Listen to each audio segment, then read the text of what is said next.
Hey, good evening, everyone. My name is Jenelle Riley. I'm so thrilled to welcome you to this Q&A with a truly remarkable Renaissance man. He is an acclaimed actor, director, and truly set the standard and paved the way for motion capture performance. Please welcome Andy Serkis.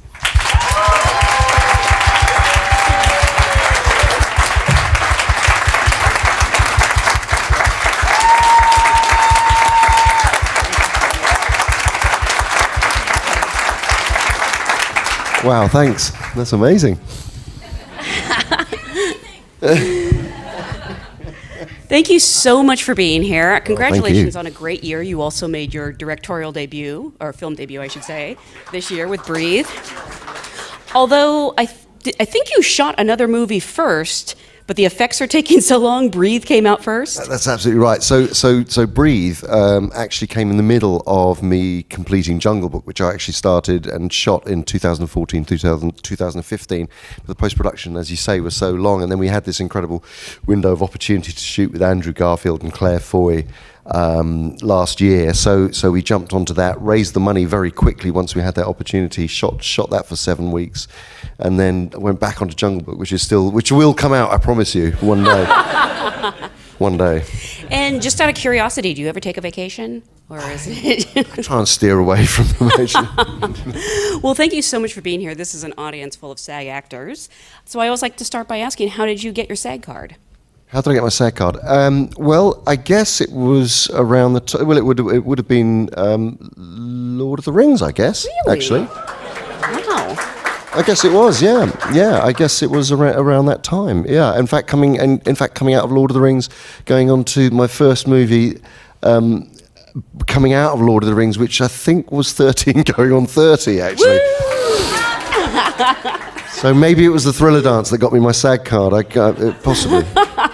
And we have questions about that, don't worry. Okay. The Apes Trilogy is so fascinating to me because how often does someone get to play a character over this range of time in what is actually, the movies themselves have been over the last 10 years, but we've seen Caesar, I don't know if apes want to talk about their age, but this has been a long arc for him. No, really it has. No, it was a beautiful journey actually to be able to play, and quite a unique experience to play a character from birth all the way through to death.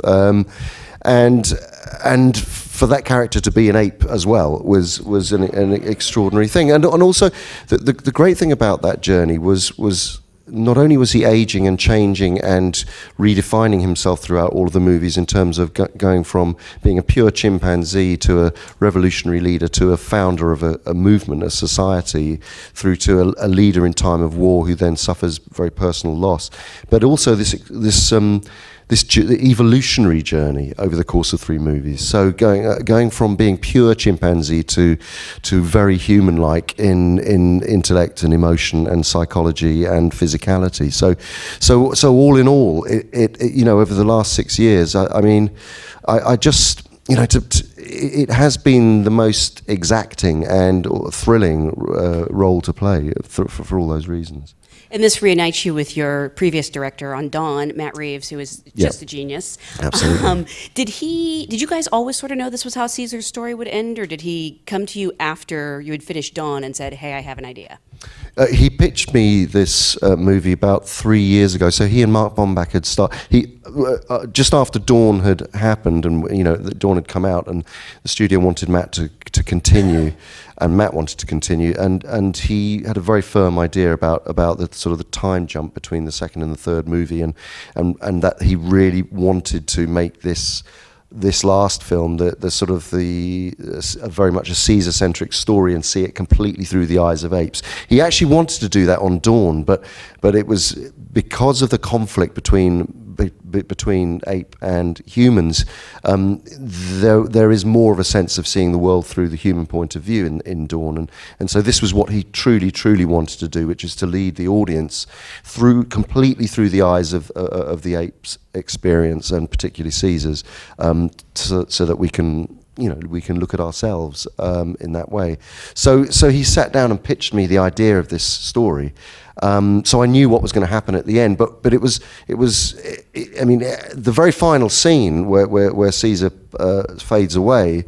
was left sort of fairly ambiguous, even to the day that we were shooting it, because in fact 2 months into, it was about 2.5 months into the shoot, that we shot the final scene, and we tried it lots of different ways, and there are versions of it of that scene where it is left more ambiguous, and then the very last take we decide is what they used in the movie and what he used in the movie, and where it's more conclusively the end. But it's, I mean, Matt always wanted to create to sort of end the Caesar cycle, as they call it.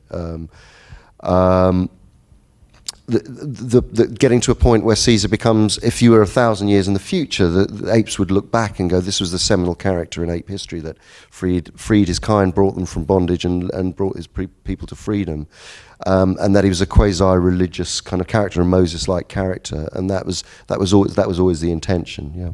Now, as an actor, honestly, was there a temptation to purposely botch the end scene so that you didn't die? Oh, I just can't get this one right. Yeah, absolutely. Yeah, just gonna just throw himself back up again. Yeah, I did have that in mind, but I couldn't actually go through with it. No, I knew it was the time had come, and actually I really it was the right time, and I bizarrely since I have kind of mourned the loss of the character, because it was very, particularly the last film actually was. It's interesting when you stimuli for finding this character. Can talk very briefly about that and why it has been a sort of a grieving process since the end of the movie. Because in the first film, I very much based him on a real chimpanzee called Oliver, who in the 1970s was quite a well-known chimpanzee, because he was known as the humanzee. He was believed to be the progeny of man and ape, and had a lot of DNA experiments carried out on him. He stood bipedally. He never walked on 4 legs. He just walked on 2 legs, which is very unusual for a chimpanzee. And he had very, very human facial expressions, and his behavior was incredibly human-like. And you can see video footage of him. He's called Oliver the humanzee. And then tragically he was kind of treated a bit like a freak, and was taken around the world and had DNA experiments performed on him, and then when they realized that he was pure chimpanzee, he was sort of discarded and left to rot in a sanctuary, and sort of he went mad basically. So the notion of other really was what was my stimuli for Caesar in the first movie. I always played Caesar as a human being in an ape's skin, who had been brought up with love by human beings, and then at a certain point in his teenage, where he's cast out and thrown into an ape sanctuary, he sees his skin for the first time in a way, and then is forced to confront his own apeness, and then try but being an outsider from all of the other apes kind of gave him the capacity to be empathetic towards all different species of apes, and not tribal towards just chimpanzees. So he became the galvanizing force for gorillas and bonobos and orangutans and all of them. In the second movie, I was looking for as Caesar becomes the leader of this movement, and a society. I wanted to base him on a real life leader who was trying to create a new society in a very egalitarian way, valuing all the opinions of his kind, and creating a new language, and new tenets of belief. And so I based him very much on Nelson Mandela, and that seemed to work very well for Caesar's kind of ability again to be empathetic both towards human beings and apes. But in this last movie, it was a very personal story, because I really wanted to examine, and the film is very much about empathy and Caesar's lack of empathy, or it being ripped away from him because of losing his family, and as Caesar becomes more human-like throughout the course of the 3 movies, I felt that it was probably better to look within, and so really it was the most emotional and more connected to my worldview, I suppose, this last film, because I was asking myself, what would it be like if my family had been taken away from me, and in such a brutal way, and would I ever be capable of having empathy towards and forgiveness towards someone who had done that. So this journey, this last movie, was a very quite a dark journey for many of us who were shooting it, and a very personal one too. Mm-hmm. And I'm so curious because you had a great acting career as on stage and TV in England. How did you sort of, I don't want to say fall into, but become involved in motion capture? Because now there are people who want to emulate that career, but when you were starting out, there wasn't really anyone to look to, was there? Well, no. I mean, it did all start with Lord of the Rings and working with Peter Jackson. He made this very astute kind of observation, which is really up to that point.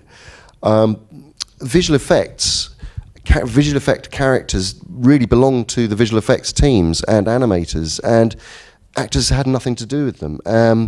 And so the actors who had to act opposite a visual effect or a monster or a creature had to do all the work, and they were just acting opposite a tennis ball on a stick, and they were having to make decisions for a character that did not exist, and that was giving them nothing apart from sit there and shine on top of a C stand, and so Peter, when I met him, he said, look, we want to cast an actor to play Gollum, but we'll never be able to find an actor to play Gollum who's 3.5 foot, very, very wiry, and got slightly moon-like eyes. With all the best intention, we can't find anyone. So he will finally be manifested on screen as a CG character, but we want an actor to play the role, so that the other actors are, in the Frodo and Sam, Elijah Wood and Sean Astin, are going to be acting with a character that is making its own decisions, not them having to make a decision for the character. And it sounds very simple now, but that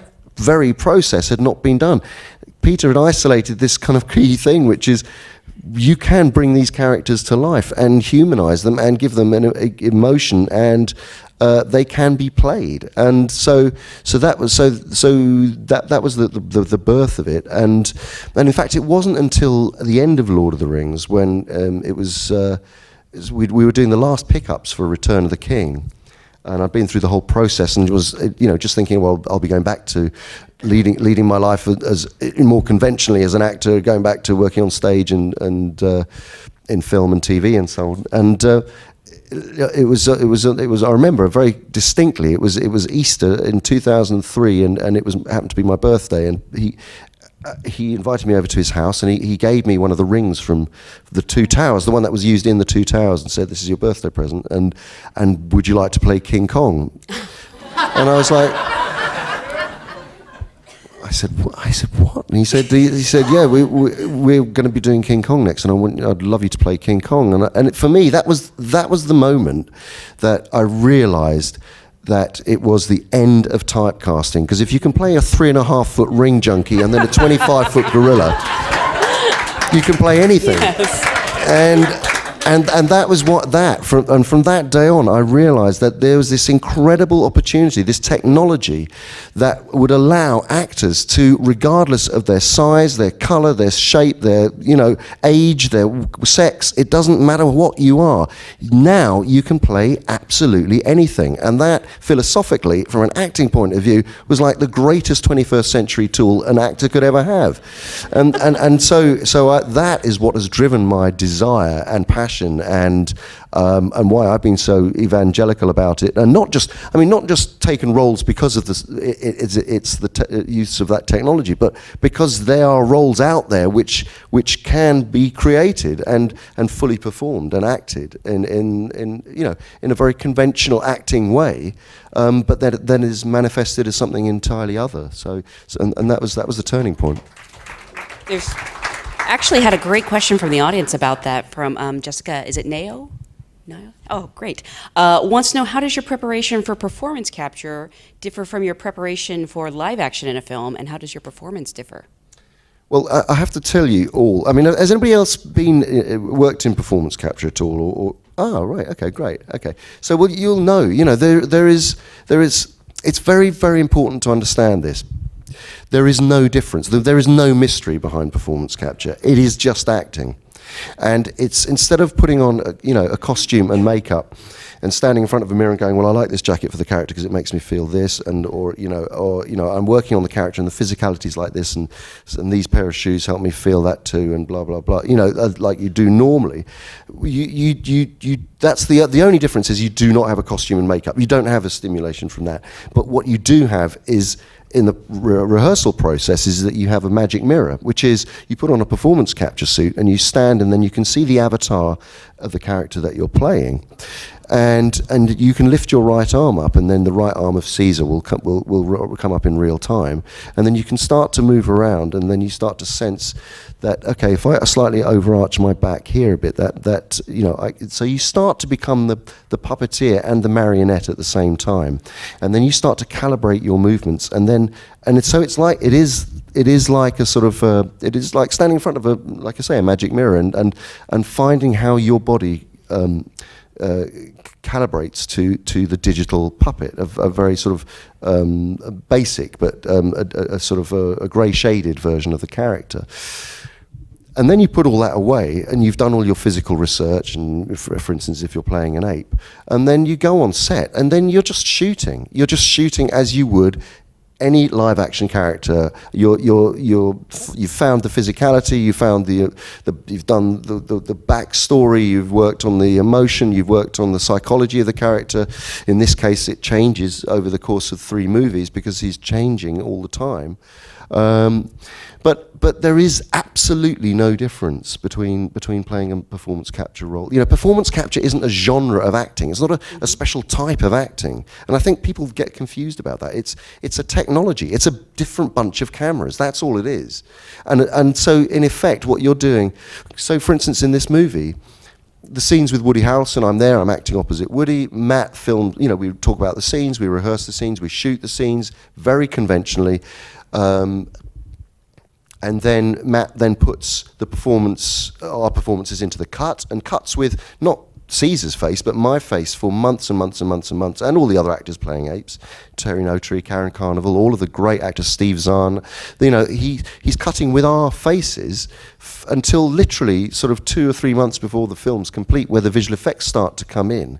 The shots start to come in, and then there will be side by sides where Caesar's face will go up next to mine on the monitor, and he and the visual effects team will look at it, and he'll go, okay, well, Andy, at this point you can see there's a lot of anger in Andy's face, but there's vulnerability also, and you can sense that there's sadness in there, but I can just see the anger in what you're giving me at the moment. So these shots will go back to the visual effects, and it'll take sometimes maybe 120 iterations of each shot until they match the emotion exactly of what he's been living with in the cut.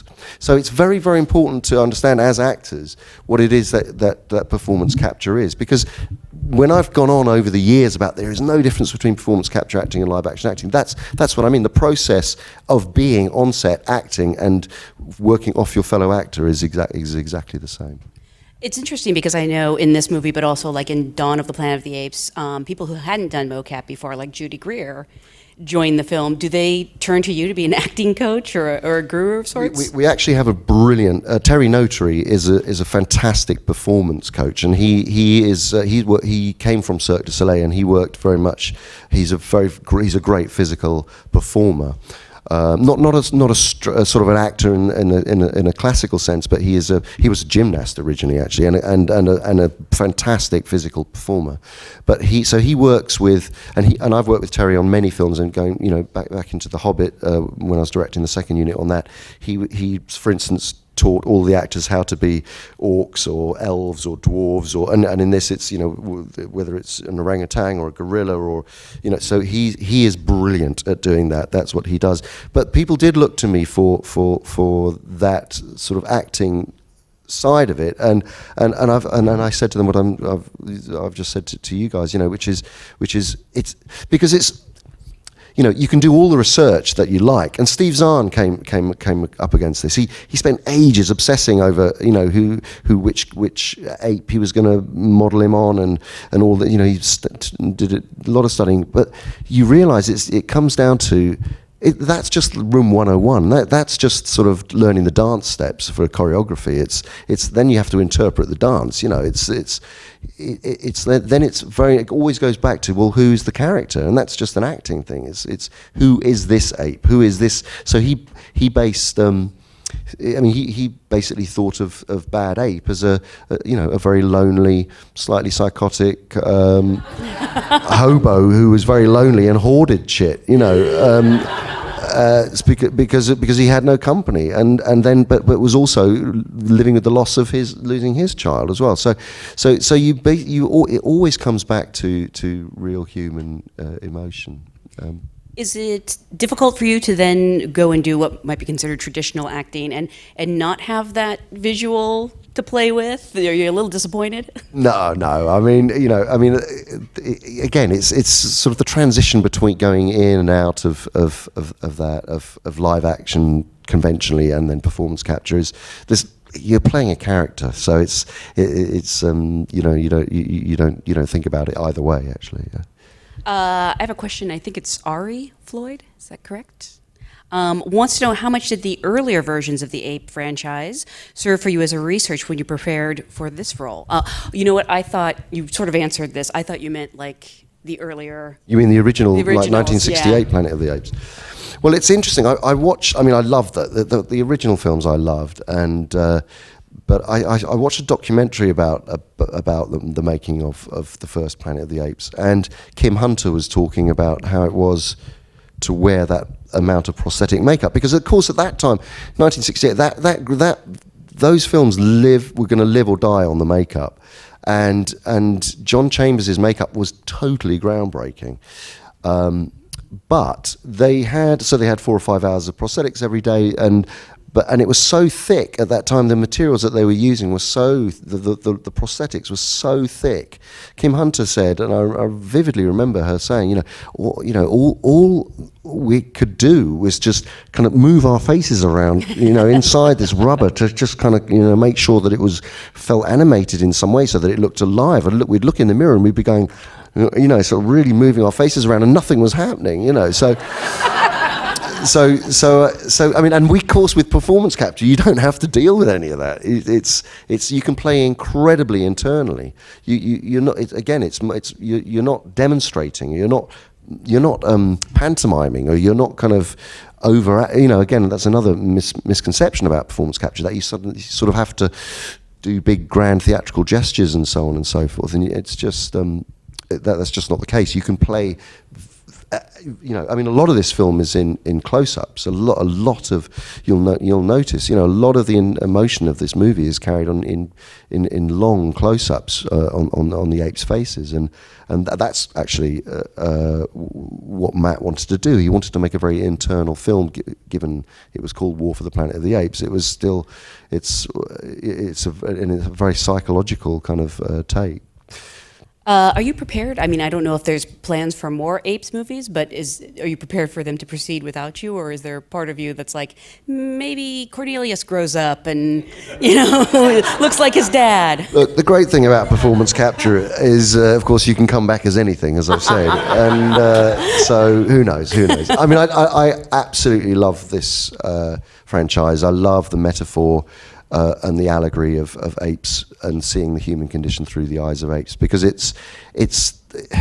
tell you, it's such a privilege to be part of a franchise that is intelligent and is a grand entertainment for sure, and a blockbuster movie, but at the same time to be able to speak to such a massive audience and actually have something really important to say about the human condition is just the most extraordinary luxury, really. I'm curious. Sure. I'm curious. Obviously, you get recognized because you have been in many big films with your actual face. But do people recognize you as Caesar or as King Kong? Oh yeah, all the time. I mean, all the time. Yeah, I mean, people come up every day and ask me to do Gollum's voice for their answer phone message, or for to say hello to their friends that are getting married as Gollum, or whatever. It's like, kind of opened the door on that one. I'm Yeah, I afraid. know. It's and I like to delight people, but then my kids are so over it. I can't tell you. Not impressed. Not anymore. So how do you think Gollum would answer this question? This is actually interesting. This question from Dan Vaughn about your company Imaginarium. Wants to know what gets you and your team most excited for the future of performance capture in film, TV, and video games, and more specifically for those of us whom are actors, how are these advancements most going to affect our process of working in the volume or on a real set?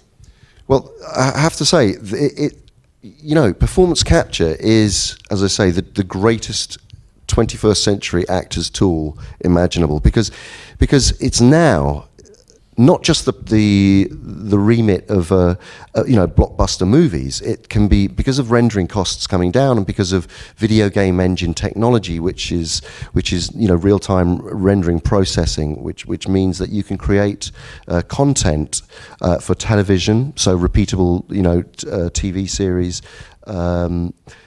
Performance capture can be used for that. You've mentioned video game, of course, because it's been used for a while in video game, but also with the new platforms of augmented reality and virtual reality. Also, we've at the Imaginarium been exploring with stage work and live stage work and performance capture. So we worked with the Royal Shakespeare Company this year, and we did the Tempest, and the actor playing Ariel had a performance capture suit on, and in real time he was then able to, Prospero, played by Simon Russell Beale, was acting opposite him, but Ariel could then shapeshift, and then we projected him in real time as he was moving onto various different screens and surfaces and clouds and all sorts of things, as he changed shapes, because he's the sprite character that can shapeshift, and so that that's the first time that's ever been done, and that mixture of I suppose what I'm getting at is, for actors, it's just this whole canvas is opening up. Performance capture sits in the middle of all these different avenues of exploration, and now virtual reality is really taking off, and mixed reality, where obviously you can see. That's going to be really interesting for theatre too, where people can wear glasses, see real actors on stage, but then if you're doing Midsummer Night's Dream, Puck can be flying around and appear right in front of you. So a combination of the virtual and the real in theatre is going to be upon us. I know you have another movie to finish, but do you have anything that you're about to shoot or coming up next? Yes, I'm finishing Jungle Book. I keep saying I'm finishing Jungle Book. I'm definitely finishing Jungle Book, and it will be finished. And then we are going to be moving on to Animal Farm. So and there, by the way, it can not be a better time to make Animal Farm than right now. Right. You'll be directing? So I'm directing that. And will you also be starring? Or? I'm not going to act in it. No, really? I'm going to step outside and step outside. I know Jungle Book has this amazing cast. It's like Benedict Cumberbatch and Cate Blanchett. Yeah, and Christian Bale and Naomi Harris and Eddie Marzan. It's a brilliant cast, and I think. It is, if you imagine retargeting an actor's face and putting it onto an ape, that is, what's so brilliant about the way that these ape faces are designed? You think you're looking at apes' faces, but of course they're not really apes' faces. They look similar to apes' faces, but they're not real apes' faces. But the physiognomy is similar. But if you're looking at translating Benedict Cumberbatch into a tiger, or Christian Bale into a panther, or Cate Blanchett into a snake, that's why it's taken such a long time, because and actually I think we are achieving it. I do think we're achieving it, where you actually see this beautiful Black Panther, which has Christian Bale's facial expressions in it, and so it sort of licenses the talking animals aspect of it, because talking animals is a very difficult thing to pull off. Not so much with apes, because they're human. They have a closer physiognomy to human beings. But if you're looking at wolves, how to make wolves talk? We've got Peter Mullen playing Aquila, the wolf leader, and wolves traditionally when people have tried to animate talking dogs before, it's just the bottom jaw just sort of doing that. And so it doesn't really. It always feels slightly hokey. I can make my dog do that. But I think I think that we found kind of through the design of these characters, I think we found a way of really making them believable. Actually, Do you have a release date set yet, or are you literally still? It'll be. I think it's in the fall next year. It's pretty certain it's the fall next year. I'm going to hold you to that, so now you have to do it. And finally, I saved the best for last. I believe it's Jesse H. Says, I know this is supposed to be about Planet of the Apes, but how fun was it to film the Thriller dance scene in 13 Going on 30? Well, I can't deny I do love a bit of Michael Jackson, and no, it was great fun. It was because Mark Ruffalo had to do it, Jennifer Garner, and then but then they saved the moonwalking for me, which was great. So it was. I mean, it was. I'd never actually filmed a dance routine before. Actually, that was the first time I'd ever done it, and you realise how difficult musicals must be to make. Gosh, I mean, just the repetition and the accuracy. But I mean, I've done it I've done musicals on stage, but actually shooting is, it's quite a thing to be able to hit it every single time. So yeah, it was. But I did actually love that character. It was quite a fun character to play, and yeah, I mean, lots of people really only remember me for 13 Going on 30, which is a bit sad.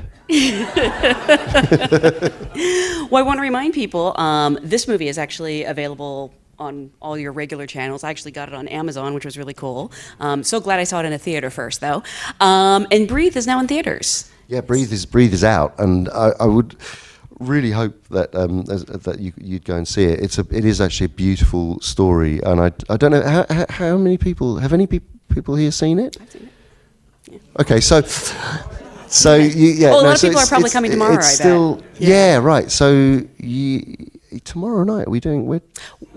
I'm doing one with Andrew in the afternoon. I think a lot of people are signed up for it. Okay, yeah. I think there's another one I think tomorrow evening as well. You can also pay to see it in a theater. I'm just saying. I tell you what, it is a beautiful film, and the performances of Andrew Garfield and Claire Foy are absolutely extraordinary. Their chemistry is incredibly rare. Do you see such chemistry between two actors? I think. So I really do hope you can go and see that. It's a very uplifting, powerful story. It's not a sort of mawkish, sort of disabled story. It's about transcending adversity in the most with humour and wit, and I hope you would find it a very, very inspiring story. So it is, and you get double your dose of Tom Hollander. Exactly. Yes, who is also wonderful in it. Amazing in it. Yeah. So that alone is reason enough. Well, again, I want to thank you for being here. Congratulations on a fantastic year. Thank you guys for being a great audience. Thank you very much.